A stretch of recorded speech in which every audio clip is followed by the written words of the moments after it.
بسم اللہ الرحمن الرحیم۔ اب وہ جو سچوں کے ساتھ ہونے کا اللہ نے حکم دیا ہے، یہ گھرانہ جس گھرانے کو میں ائمہ اہل بیت کہتا ہوں، یہ سب سچوں کی انجمن ہے۔ یہ سارے کاظم ہیں، یہ سارے تقی ہیں، یہ سارے نقی ہیں، یہ سارے عسکری ہیں، یہ سارے سجاد ہیں، یہ سب شہید ہیں، یہ سب کے سب صادق ہیں، یہ سب کے سب مجتبی ہیں، یہ سب مرتضیٰ ہیں، یہ سب مصطفیٰ ہیں۔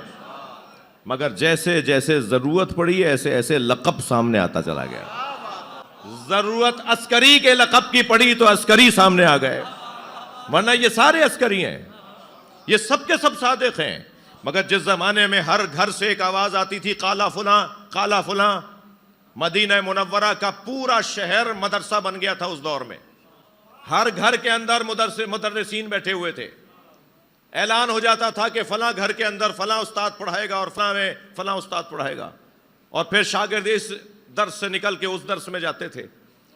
یہ آکسفورڈ اور کیمبرج کی تاریخ یقیناً بڑی تاریخ ہے، مگر میرے مولا صادق نے جو مرکز علم مدینے کو بنایا اس کی تاریخ کسی سے کم تاریخ نہیں ہے۔ لہٰذا میرے مولا کا دور وہ دور کہ ہر گھر سے نظریات بیان کرنے اور پڑھانے اور درس اور تدریس کا عمل جاری ہے۔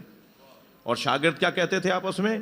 فلاں نظریے پہ قال فلان، فلاں نظریے پہ قال فلان، قال فلان، قال فلان، انہوں نے یہ کہا، انہوں نے یہ کہا، انہوں نے یہ کہا، اور انہی کے درمیان آواز آتی تھی قال صادق، اور سچے نے یہ کہا۔ لہذا تمام اقوال کے درمیان جو قول نکھر کر سامنے آتا تھا وہ میرے مولا صادق کا قول۔ شاگرد ایسے بنائے کہ ابان ابن تغلب نے تو 30,000 حدیثیں نقل کی ہیں امام صادق سے، ابو بصیر نے 25,000 حدیثیں نقل کی ہیں امام صادق سے۔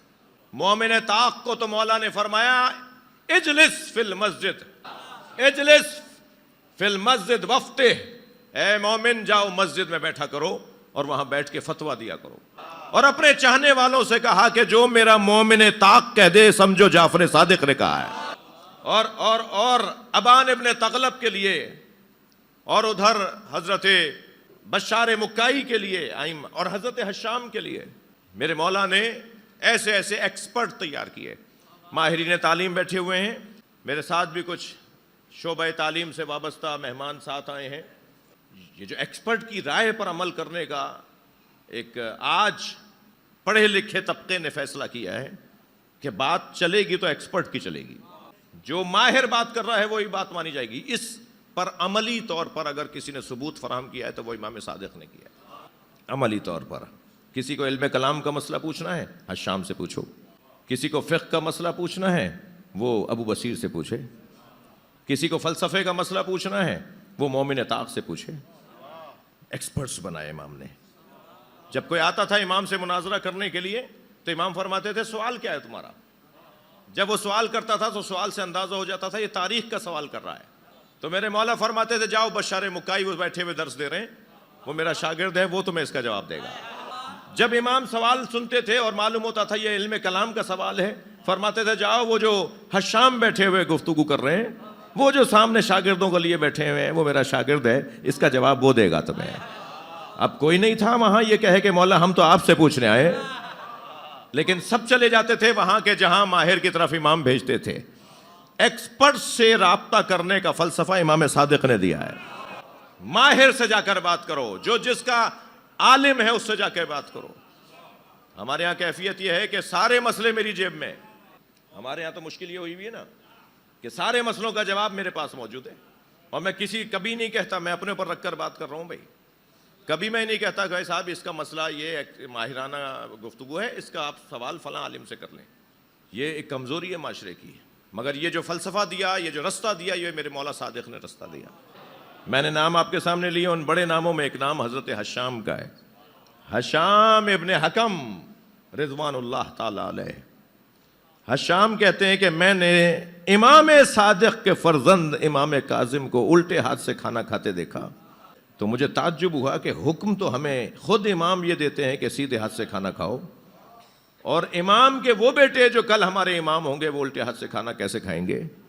کہتے ہیں مجھے جانا کہیں اور تھا، میں نے رخ کیا امام صادق کی گلی کی طرف کہ جا کر امام سے پوچھتا ہوں کہ آپ کے بیٹے کا یہ منظر دیکھ کر آ رہا ہوں۔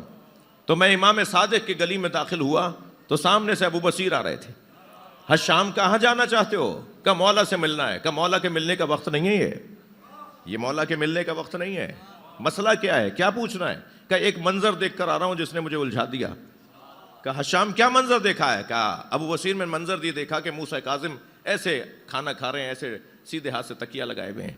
تو کہا اس میں پریشانی کی کیا بات ہے؟ امام کے دونوں ہاتھ سیدھے ہوتے ہیں۔ آیت اللہ جوادی عاملی نے یا ابلیس ما منعک ان تسجد لما خلقت بیدی استکبرت ام کنت من العالین، اس آیت کی تفسیر میں لکھا ہے کہ مولا علی سے جب پوچھا گیا کہ اللہ نے اپنے دو ہاتھوں کی بات کی ہے تو دو ہاتھ تو ایک الٹا اور ایک سیدھا ہوتا ہے، تو کیا اللہ کے بھی الٹا اور سیدھا ہاتھ ہے؟ تو مولا علی نے فرمایا کلتا الیدین یمین، اللہ کے دونوں ہاتھ سیدھے ہیں۔ اس آیت کی تفسیر میں مولا صادق سے یہ قول نقل ہوا کہ ائمہ کے سارے ہاتھ سیدھے ہیں۔ پھر آیت اللہ جوادی عاملی نے تو بڑا حسین جملہ لکھا ہے۔ آیت اللہ جوادی عاملی کہتے ہیں کہ ائمہ اہل بیت کے دونوں ہاتھ سیدھے ہوتے ہیں اور اہل بیت کے دشمنوں کے دونوں ہاتھ الٹے ہوتے ہیں۔ جو جملہ انہوں نے لکھا ہے وہ میں بیان کر دیتا ہوں۔ وہ فرما رہے ہیں کہ اہل بیت کے دونوں ہاتھ سیدھے، اہل بیت کے دشمنوں کے دونوں ہاتھ الٹے، اس لیے کہ سیدھے ہاتھ انہی کے ہوتے ہیں جہاں خیر ظاہر ہو، اور جہاں شر ہی شر ظاہر ہو وہاں ہاتھ ہی الٹا ہے۔ جی ایسے شاگردوں کی تربیت، ایسے صاحبان کمال لوگوں کی تربیت۔ ان میں ایک ابو بصیر ہیں، حج پر جا رہے ہیں، گھر گھر جا کر دروازہ دروازہ بجا کر رخصت لی کہ میں حج کرنے جا رہا ہوں، مجھے کہا سنا معاف کر دو۔ کرتے ہیں نا آپ جب حج اور زیارت پہ جاتے ہیں، اپنے عزیزوں سے ملتے ہیں، اپنے عزیزوں سے معافیاں مانگتے ہیں۔ مولا صادق کا شاگرد ہے ابو بصیر، بصرے سے مکہ جانا چاہتے ہیں حج کرنے۔ ہر دروازے پہ جا کے دستک دی، دروازہ بجاتے بجاتے ایک ایسا دروازہ آ گیا جس دروازے پہ جاتے جاتے ہاتھ رک گیا، کنڈی نہیں بجائی۔ کیوں؟ اس لیے کہ یہ گھر تو اس کا ہے، مثلا جو حضرت ابو بصیر کے سامنے گھر تھا، جس گھر میں بصرے کی ساری برائیاں وہیں سے چلتی ہیں، گنہگار ترین شخص ہے، کردار کا انتہائی کمزور ہے، سارے برے لوگوں کو پناہ دیتا ہے، برائیوں کو فروغ دیتا ہے، گنہگاروں کو حوصلہ دیتا ہے۔ تو ابو بصیر نے سوچا اس سے کیا مجھے اجازت لینی ہے، یہ تو ویسے ہی بہت گنہگار ہے۔ برابر والا دروازہ بجا دیا۔ دوسرے دن جب ابو بصیر کی سواری تیار ہوئی تو سارا شہر رخصت کرنے کے لیے آیا۔ اس مجمع میں وہ بھی تھا جس کے دروازے پہ ابو بصیر نہیں گئے تھے، اور وہ آہستہ آہستہ ان کے گھوڑے کے قریب آیا اور ابو بصیر کو ادب کرتے ہوئے کہا، ابو بصیر میں اس قابل نہیں تھا کہ آپ میرے گھر آئیں، آپ نے صحیح کیا، آپ میرے گھر نہیں آئے، آپ نے صحیح کیا، مگر میں آپ کو رخصت کرنے آیا ہوں ایک کام کی وجہ سے۔ جب آپ مکے میں حج کر لیں اور مدینے میں میرے صادق مولا کی خدمت میں جائیں، میرے مولا صادق کی خدمت میں جائیں، تو میرے مولا امام صادق کو میرا سلام کہہ دیجیے گا، اور جب امام میرا سلام لے لیں تو بس ایک سوال کر کے آئیے گا کہ کیا مجھ جیسوں کی بخشش بھی ممکن ہے، مجھ جیسے گنہگاروں کی بخشش بھی ممکن ہے۔ ابو بصیر کہتے ہیں کہ میں نے مکے میں حج کیا، میرے ساتھ چاہنے والوں کی امانتیں تھیں جو امام صادق تک مجھے پہنچانی تھیں، نذورات تھے، ہدیے تھے، تحفے تھے، خط تھے۔ میں لے کر پہنچا جب مکے سے مدینہ، اور امام کے سامنے میں نے گٹھری کھولی اور ایک ایک ہدیہ، ایک ایک پیغام، ایک ایک خط مولا کو دیتا رہا۔ میں نے اپنا سارا رومال خالی کر لیا، ساری امانتیں امام کو دے دیں، تو امام میری طرف دیکھ کے کہتے ہیں کچھ اور بھی ہے؟ تو میں نے بہت غور کیا تو جو کچھ میرے پاس تھا وہ سامنے ہی تھا، میں دے چکا تھا۔ میں نے کہا مولا میں نے سب کچھ آپ کو جو میرے پاس امانت تھی پہنچا دی۔ فرمایا نہیں، وہ سلام پہنچاؤ جو میرے ایک چاہنے والے نے مجھے بھیجا ہے۔ ابو بصیر کہتے ہیں کہ ایک مرتبہ میرے وجود میں تھر تری تاری ہو گئی۔ میں نے کہا مولا وہ ایک گنہگار ہے، ایک ایسا شخص ہے کہ جس کو ہمارا شہر پسند نہیں کرتا، اس نے آپ کو سلام کہا ہے۔ امام نے فرمایا ابو بصیر جب واپس جاؤ تو سب سے پہلے اب اس کے دروازے پہ جانا اور جا کر اسے میرا جواب سلام پہنچانا اور کہنا تمہارے امام نے تمہیں سلام کا جواب بھیجا ہے، اور جو تم نے سوال کیا ہے کیا مجھ جیسوں کی بخشش ممکن ہے، اس کا جواب یہ ہے کہ ایک وعدہ تم اپنے امام سے کرو کہ آئندہ گناہ نہیں کرو گے۔ ایک وعدہ تمہارا امام تم سے کرتا ہے، تمہارے سارے ماضی کے گناہوں کی بخشش، تمہاری جنت کی ضمانت تمہارا امام دیتا ہے۔ عزیزو، جتنا فخر کریں، جتنا شکر کریں کم ہے۔ ہم جنہیں اپنا مولا مانتے ہیں نا، احادیث کی کثرت ہے کہ انہوں نے کہا ہے جنت ہمارے ہاتھ میں ہے۔ مانیے، سب کو مانیے، سب کی کسی کی بے احترامی نہیں ہونی چاہیے، مگر مولا علی کے برابر نہ کرو ان لوگوں کو، اہل بیت کے برابر نہ کرو کسی کو بھی، کیونکہ اہل بیت کے علاوہ جتنی بھی ہستیاں ہیں کسی نے نہیں کہا کہ جنت ہمارے پاس، صرف اہل بیت نے کہا ہے جنت ہمارے ہاتھ میں ہے۔ تو آخرت میں ہمیں ویسے ہی مولا علی کا سامنا کرنا ہے۔ تو یہ کوئی اچھی بات ہے کہ دنیا میں مولا علی کو ہم ایسے ہی مان لیں اور آخرت میں علی کے بغیر ہمارا گزارا نہ ہو؟ واحد گھرانہ ہے جن کے ہاتھ میں جنت ہے، حدیثوں کی فراوانی ہے، جنت کے دروازوں پہ لکھا ہوا ہے ان کا نام، جنت میں ہوا چلتی ہے تو انہی کے ناموں کی آوازیں آتی ہیں۔ جی ایک واقعہ تھوڑی ہے، سنی شیعہ نے لکھا ہے، میں خود اہل سنت کی کتابوں کا مطالعہ کرنے والوں میں سے ایک ہوں۔ جی فرمایا ایک وعدہ تمہارا امام تم سے کرتا ہے کہ تمہیں جنت کی ضمانت دیتا ہے، ایک وعدہ تم کرو کہ آئندہ گناہ نہیں کرو گے۔ ابو وسیر کہتے ہیں جب میں واپس بصرہ پہنچا تو سب سے پہلے اس کے دروازے پر گیا، میں نے دروازہ بجایا، وہ دروازے پر آیا، مجھے دیکھ کر کانپنے لگا۔ ابو وسیر میں اس قابل کہاں ہوں کہ آپ میرے دروازے پر آئیں؟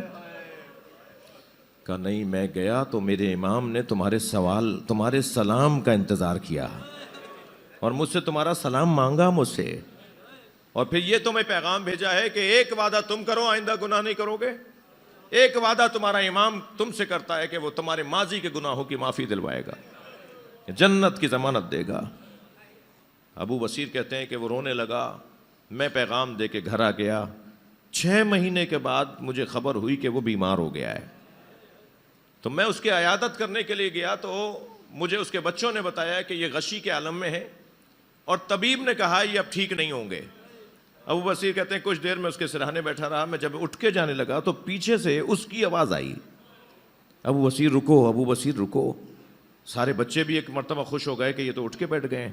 میں مڑا اور میں نے دیکھا تو وہ بہت صحیح و سالم اٹھ کے بیٹھا اور کہا ابو وسیر میں غشی میں نہیں تھا، میں نے 6 مہینے وعدہ پورا کیا، اب یہ غشی میں نہیں تھا، امام مجھے جنت کی سیر کرا رہے تھے۔